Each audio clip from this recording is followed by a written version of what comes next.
মা, আমার ব্যাগটা কি রেডি করেছো? অফিসের গাড়ি তো বেশিক্ষণ দাঁড়াবে না মোড়ে। আমাকে এখনই বের হতে হবে। হ্যাঁ বাবা সুজন, তোর ব্যাগে সব দিয়ে দিয়েছি। টিফিন বক্সে পরোটা আর আলু ভাজি আছে। পানির বোতলটাও পাশে রেখেছি। তুই একদম চিন্তা করিস না। চিন্তা তো নিজের জন্য করছি না মা, চিন্তা হচ্ছে লাবণীকে নিয়ে। বেচারি একদম নতুন এসেছে এই বাড়িতে, এখনো কাউকে ভালো করে চেনে না।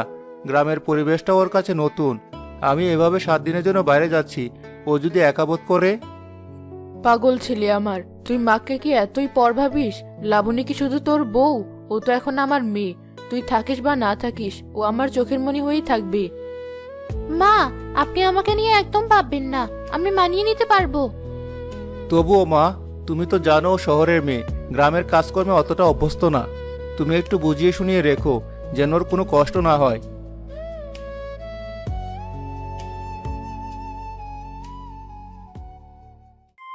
গেল আপদ, ছেলেকে দেখানোর জন্য কত নাটকই না করতে হয়। বাবার বাড়ির মতো থাকবি, বাবার বাড়ি বানাবে শ্বশুর বাড়ি কি? দাঁড়াও, কাল সকাল থেকেই বুঝবে শ্বশুর বাড়ি কাকে বলে। সুজন তো আর দেখছি না।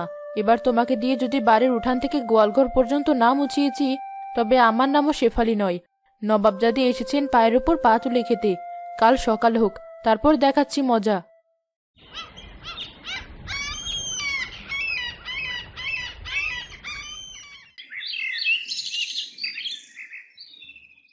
বেলা তো অনেক হলো, সূর্য তো মাথার উপর উঠে নাচছে। আর ওই নতুন বইয়ের তো এখনো দেখা নেই।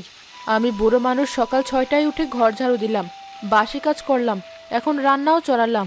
আর মহারানী এখনো লেপের তলায়। না না, এভাবে তো চলবে না। ছেলেকে বলেছিলাম বটে দেরি করে উঠতে, তাই বলে কি দুপুর পর্যন্ত ঘুমাবে? যাই ডেকে তুলি।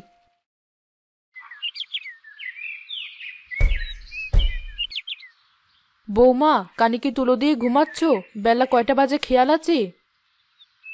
কে? কে ডাকে? কে ডাকে মানে? আমি তোমার শাশুড়ি মা ডাকছি। দরজাটা খোলো। পাড়ার মানুষ তো চিচি করছে। এত বেলা পর্যন্ত কোনো বাড়ির বউ ঘুমায়? মা, এখন ডাকছেন কেন? আমি তো ঘুমাচ্ছি। ঘুমাচ্ছ মানে? সকাল 10টা বেজে গেছে। ওঠো, উঠে মুখ হাত ধুয়ে কাজে হাত লাগাও। রান্নাঘরে এখনো সবজি কাটা হয়নি, মশলা বাটা হয়নি। আমি একা মানুষ আর কত করব? মা, আপনি কি ভুলে গেলেন? গতকাল যাওয়ার সময় সুজনের সামনে আপনি তো বললেন, বৌমা এটা তোমার বাবার বাড়ি, বাবার বাড়িতে যেমন থাকতে তেমন থাকবে, যখন ইচ্ছা ঘুমাবে। আরে ওসব তো বলার কথা ছিল, তাই বলে কি সত্যি সত্যি কুম্ভকর্ণের মতো ঘুমাবে? মা, আমার বাবার বাড়িতে আমি কোনোদিন বেলা 12টার আগে ঘুম থেকে উঠি না। আমার বাবা আমাকে কখনো ডাকেন না। আপনি বলেছিলেন আমাকে মেয়ে হয়ে থাকতে, বৌমা না হতে। এখন যদি আমি 10টায় উঠি, তাহলে তো আমি বৌমা হয়ে গেলাম। আপনার আদেশ অমান্য করা হবে। আমি পাপ করতে পারবো না মা, আমাকে আর একটু ঘুমাতে দিন প্লিজ। মা, ডিস্টার্ব করবেন না। কি ডিস্টার্ব করব না? আমার বাড়িতে শুয়ে আমাকেই হুকুম? দাঁড়াও, আগে দরজাটা খুলুক। বাবার বাড়ি? পেটে খিদে লাগলে বাবার বাড়ি কোথায় যায় আমি দেখছি। মা, আপনি কি এখনো দাঁড়িয়ে আছেন? পায়ের আওয়াজ পাচ্ছি। আপনি যান মা, রান্নাটা বসিয়ে দিন। আমার উঠতে উঠতে সেই দুপুর।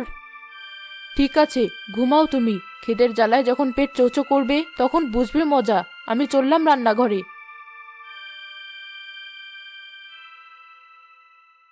হায় হায়, এ তো দেখি মহা বিপদ। নিজের জালে নিজেই আটকা পড়লাম নাকি?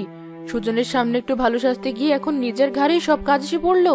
এই মেয়ে তো দেখি কথার মারপ্যাচ ভালোই বোঝে। ঠিক আছে, দুপুরের খাওয়াটা আসুক, তখন দেখবো বাপের বাড়ির তেজ থাকে কিনা। খুব ভালো ঘুম হলো। মা, ভাত দিন, খুব খিদে পেয়েছে। খিদে তো পাবেই, যারা কাজ করে না তাদের খিদে একটু বেশি লাগে। নাও, ভাত বেড়ে নাও।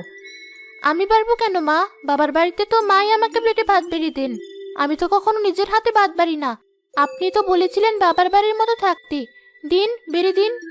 খোদা, আমার কপালে কি এটাই লেখা ছিল? এ বয়সে আমি বৌমাকে ভাত বেড়ে খাওয়াবো? মা, রাগ করছেন কেন? আপনি যদি না বেড়ে দেন, তাহলে তো আপনার কথার বরখেলাপ হবে। সুজন শুনলে কষ্ট পাবে যে আপনি কথা রাখেননি। ঠিক আছে ঠিক আছে, অত সুজন সুজন করতে হবে না। এ নাও ভাত, আর এই বাটিতে ডাল আর লাউ শাকের চচ্চড়ি, খেয়ে নাও। এ মা, এটা কি? কেন, কি হয়েছে? লাউ শাক আর ডাল অমৃতের মতো রান্না করেছি, খেয়ে দেখো। মা, আপনি হয়তো ভুলে গেছেন, আমি তো বাবার বাড়িতে দুপুরে কখনো মাছ বা মাংস ছাড়া ভাত খাই না। নিরামিষ তো আমাদের বাড়ির দারোয়ানও খায় না। কি বললে? আমার রান্না তোমার বাড়ি দারোয়ানের খাবারের মতো? এত বড় আস্পর্ধা! রাগ করবেন না, আমি তো শুধু মনে করিয়ে দিচ্ছি। আপনি বলেছিলেন যা ইচ্ছা খাবে, আমার ইচ্ছা আমি মাংস খাবো। বাবার বাড়িতে রোজ দুপুরে আমার পাতে মুরগির রান থাকে। আপনি আজ স্বাদ রেখেছেন কেন? আমার লাট সাহেবের মেয়ে, রোজ মাংস? আমার ছেলের অঢেল টাকা আছে নাকি যে রোজ তোমাকে পোলাও কোরমা খাওয়াবো? যা রেঁধেছি চুপচাপ খেয়ে নাও, নইলে উপোস থাকো। মা, সুজন তো যাওয়ার সময় অনেকগুলো টাকা দিয়ে গেছে আপনাকে। বলেছে আমার যেন খাওয়ার কষ্ট না হয়। আর আপনি বলেছিলেন যা ইচ্ছে খাবে। আমি তো আপনার আদেশ পালন করছি। ঠিক আছে, আজ যেহেতু রাঁধেননি, আজ কষ্ট করে খেয়ে নিচ্ছি। কিন্তু কাল থেকে যেন দুপুরের মেনুতে মাংস থাকে। মনে থাকবে তো মা? আমি কিন্তু বৌমা নই, আপনার মেয়ে। মেয়ের শখ আহ্লাদ মেটানো তো মায়েরই দায়িত্ব। বৌমা, খাওয়া তো হলো, এবার একটু এদিকে এসো। জি মা, বলুন। দেখো, আমার কোমরে খুব ব্যথা, নিচু হতে পারছি না। টিউবওয়েলের পাড়ে এক গাদা বাসন জমে আছে, আর এক বালতি কাপড় ভেজানো আছে। তুমি একটু চটপট কাজগুলো সেরে ফেলো তো মা। বিকেল হয়ে গেল, কাপড় শুকাতে হবে। বাসন মাজা আর কাপড় ধোয়া? হ্যাঁ, সংসারের কাজ তো বৌমাকেই করতে হয়, আমি আর কত পারবো। যাও মা লক্ষ্মী, কাজগুলো করে দাও। মা, আপনার কথা শুনে আমার খুব খারাপ লাগছে। আপনি আমাকে দিয়ে কাজ করাতে চাইছেন? কাজ করালে খারাপ লাগার কি আছে? বাড়ির বউ কাজ করবে না তো কে করবে? পাড়ার লোকে তো হাসাহাসি করছে। সবাই বলছে শেফালির বউ তো কুঁড়ে। আমার কি মান সম্মান নেই? মা, পাড়ার লোকের কথা বাদ দিন। আপনি সুজনকে কি কথা দিয়েছিলেন? বৌমা, তোমাকে বৌমা হতে হবে না। বৌমারা বাসন মাজে, কাপড় ধোয়, কিন্তু বাড়ির আদরের মেয়েরা কি এসব করে? আমার বাবার বাড়িতে তো কাজের বউ আছে, আমি জীবনে এক গ্লাস পানিও ধুয়ে খাইনি। কিন্তু এখানে তো কাজের বুয়া নেই, এখানে তোমাকেই করতে হবে। মা, দেখুন তো আমার নখগুলো। নখ দিয়ে কি হবে? নখ দিয়ে কি মাটি কাটতে বলেছি? ভালো করে দেখুন, আজ সকালে গাঢ় লাল রঙের নেল পলিশ লাগিয়েছি। এখন যদি আমি ওই ছাই আর সাবান দিয়ে বাসন মাজি কিংবা খাড় দিয়ে কাপড় ধুই, তাহলে তো আমার নেল পলিশ সব উঠে যাবে, নখগুলোও ভেঙে যাবে। Nail polish? নেল পলিশের জন্য তুমি কাজ করবে না? সংসারের কাজ পড়ে থাকবে আর তুমি নখ সাজিয়ে বসে থাকবে? মা, আপনি তো বলেছিলেন বাবার বাড়ির মতো থাকতে। বাবার বাড়িতে আমি সাজগোজ করে থাকি, গান শুনি, টিভি দেখি, কাজ তো করি না। এখন আমি যদি বাসন মাজতে যাই, তাহলে তো আমি বৌমা হয়ে যাব। আপনার কথার দাম থাকবে না। আমি চাই না আপনি মিথ্যাবাদী হন, তাই আমি এই কাজ করতে পারবো না। সরি। সৃষ্টিকর্তা, এ তুমি কার পাল্লায় ফেললে আমাকে? নেল পলিশ বাঁচানোর জন্য আমাকে দিয়ে কাজ করাবে? দাঁড়াও, আজ আমি পাড়ার সবাইকে ডাকবো, সবার সামনে তোমার বিচার হবে। সুজন আসুক। আমি যদি তোমাকে বাড়ি ছাড়া না করেছি, তবে আমার নাম শেফালি নয়।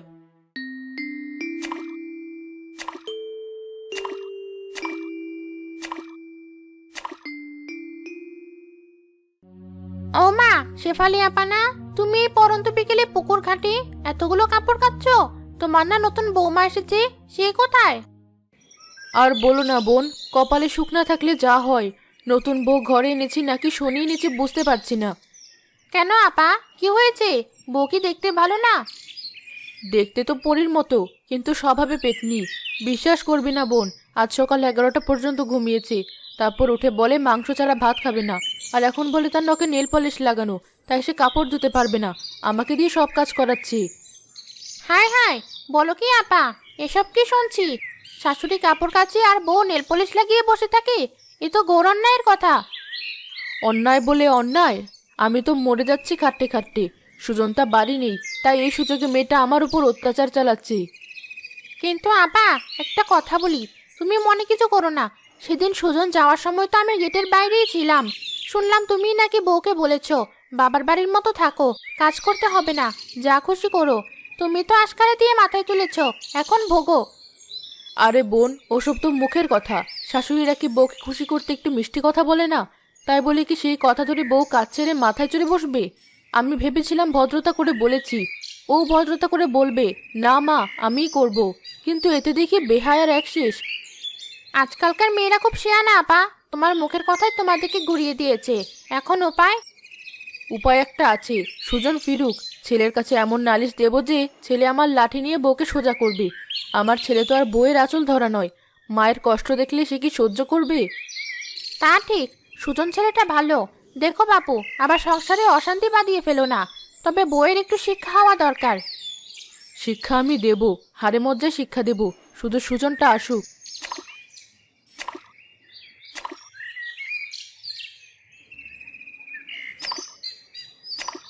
সুজন কাজ থেকে ফিরে আসার সময় তার মাকে পুকুর ঘাটে দেখতে পায়। মা, তুমি এখানে? কে? সুজন, আমার মানিক, তুই এসে গেছিস? তুই না 7 দিন পর আসবি?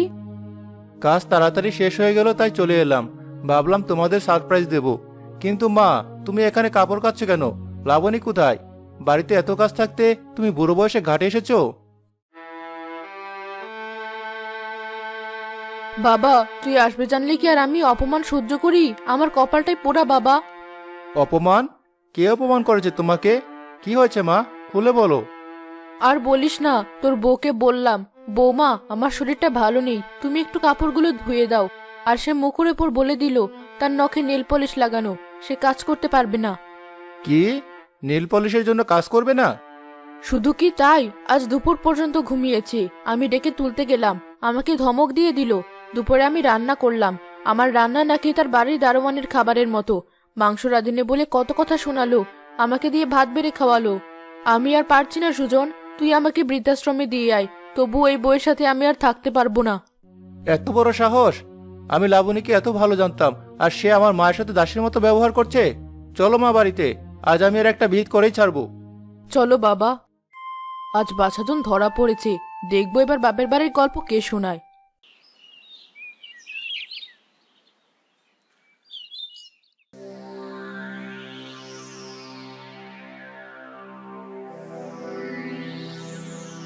তুমি এসে গেছো? আমি তো ভাবতে পারিনি তুমি আজ আসবে। কেমন আছো? কাজ শেষ হয়ে গেল? চুপ করো, একদম আদিক্ষেতা করবে না। আমার সামনে নাটক করবে না লাবণী। নাটক? আমি কি করলাম? তুমি এত রেগে আছো কেন? রেগে থাকবো না তো কি করব? আসবো? আমি বাড়ি নেই বলে তুমি আমার মায়ের উপর অত্যাচার চালাচ্ছ?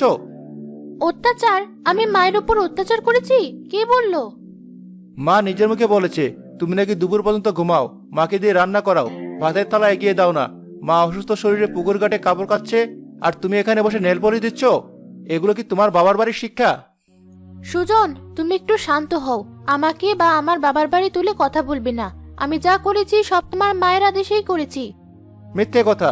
মা তোমাকে আদেশ দেবেন কাজ না করার জন্য? মা তোমাকে বলবেন তাকে দিয়ে কাজ করানোর জন্য? তুমি কি আমাকে বোকা পেয়েছো? সুজন, তোমার কি মনে নেই যাওয়ার সময় মা কি বলেছিলেন? মা বলেছিলেন, বৌমা তুমি বাড়িতে একদম নিজের বাবার বাড়ির মতো থাকবে। যা ইচ্ছা খাবে, যখন ইচ্ছা ঘুমাবে। তোমাকে বৌমা হতে হবে না, তুমি আমার মেয়ে হয়ে থাকবে। সেটা তো মা আদর করে বলেছিলেন। মা চেয়েছিলেন তুমি যেন কমফোর্টেবল ফিল করো। আদর হোক আর যাই হোক, কথা তো কথাই। মা আমাকে মেয়ে হতে বলেছেন। তুমি বলো, তোমার বোন যখন বাপের বাড়ি আসে, সে কি সকাল 6টায় উঠে ঘর ঝাড়ু দেয়? সে কি পুকুর ঘাটে গিয়ে কাপড় কাচে? নাকি মা তাকে রেঁধে খাওয়ান, যত্ন করেন? বোন তো মেহমান হয়ে আসে, সে কেন কাজ করবে? ঠিক তাই, মা আমাকে মেয়ে হতে বলেছেন। আমার বাবার বাড়িতে আমি বেলা 12টায় ঘুম থেকে উঠি। মাই রান্না করেন, মাই আমার কাপড় ধুয়ে দেন। আমি কোনো কাজ করি না। মা যখন আমাকে বাবার বাড়ির মতো চলতে বললেন, তখন আমি যদি কাজ করি সেটাকে মায়ের কথার অমান্য হতো না? আমি তো মায়ের কথা রেখেছি মাত্র। কিন্তু কিন্তু তাই বলে নেল পালিশের অজুহাত? ওটা অজুহাত নয়। বাবার বাড়িতে আমি সত্যি সাজগোজ করে থাকি। মা আমাকে কখনো ধমক দেন না। মা এখানে আমাকে ধমক দিচ্ছিলেন, কাজ করতে বাধ্য করছিলেন। তাই আমি মনে করিয়ে দিয়েছি যে আমি বৌমা নই, আমি মেয়ে। মেয়েরা মায়ের সামনে কাজ করে না, মায়ের সেবা পায়। সুজন স্তব্ধ হয়ে যায়। সে লাবণীর যুক্তির কাছে কোনো উত্তর খুঁজে পায় না। মা, লাবণী কি বলছে এসব? তুমিও তো যাওয়ার সময় এমন ডায়লগ দিয়েছিলে, বাপের বাড়ির মতো থাকো, মেয়ে হয়ে থাকো। তুমি তো ওকে পারমিশন দিয়েছো। আমি কি জানতাম ও আমার কথা এভাবে আক্ষরিক অর্থে ধরবে? আমি তো ভেবেছিলাম ওটা শুধু বলার কথা, ছেলেকে খুশি করার জন্য একটু বললাম। বৌমা, আমাকে মাফ করে দে মা। আমি তোর সাথে চালাকি করতে গিয়ে নিজেই বোকা বনে গেলাম। তোর বুদ্ধি দেখে আমি মুগ্ধ হয়েছি। তুই ঠিকই করেছিস, আমাকে উচিত শিক্ষা দিয়েছিস। মা, ছি ছি, মাফ চাইছেন কেন? আমি তো আপনার উপর রাগ করিনি। আমি শুধু আপনাকে বোঝাতে চেয়েছিলাম যে সম্পর্কের শুরুতেই মিথ্যা বা নাটক থাকলে সে সম্পর্ক টেকে না। আপনি আমাকে মন থেকে বৌমা হিসেবে মেনে নিন। দেখবেন আমি আপনার মেয়ের চেয়েও বেশি সেবা করব। না মা, আর না। তুই আমার মেয়ে না, তুই আমার বৌমাই হ। মেয়েরা বাপের বাড়ি গিয়ে কাজ করে না ঠিকই, কিন্তু বৌমারও তো শ্বশুর বাড়িকে নিজের সংসার মনে করে আগলে রাখে। আজ থেকে তুই আমার বৌমা, এই সংসারের লক্ষ্মী। আর আমি তোকে কথা দিচ্ছি, কোনোদিন আর তোর সাথে অভিনয় করব না। যাক বাবা, শান্তি। মা, তোমার শিক্ষা হয়েছে তো? হয়েছে বাবা, হারে হারেই হয়েছে। বাপরে বাপ, নীলপালিশের যা তেজ। মা, আপনি বসুন। সুজন এত দূর থেকে এসেছে, আপনারা নিশ্চয় ক্লান্ত। আমি আপনাদের দুজনের জন্য আদা দিয়ে কড়া করে চা বানিয়ে আনছি। আর মা, আজ রাতে আমি রান্না করব। সুজনের পছন্দের ভুনা খিচুড়ি আর বেগুন ভাজা, আর আপনার জন্য নরম করে ভাত। বেঁচে থাক মা, আমার কোমরটা যা ধরেছে, এক কাপ চা পেলে জীবনটা ফিরে পেতাম। যা মা, তাড়াতাড়ি চা বানা। দেখলে তো মা, সততার দাম কত। তুমি নাটক না করলে লাবণী কালই তোমাকে রান্না করে খাওয়াতো। বুঝেছি বাবা, বুঝেছি। আর খোটা দিস না, এখন যা, হাত মুখ ধুয়ে নে।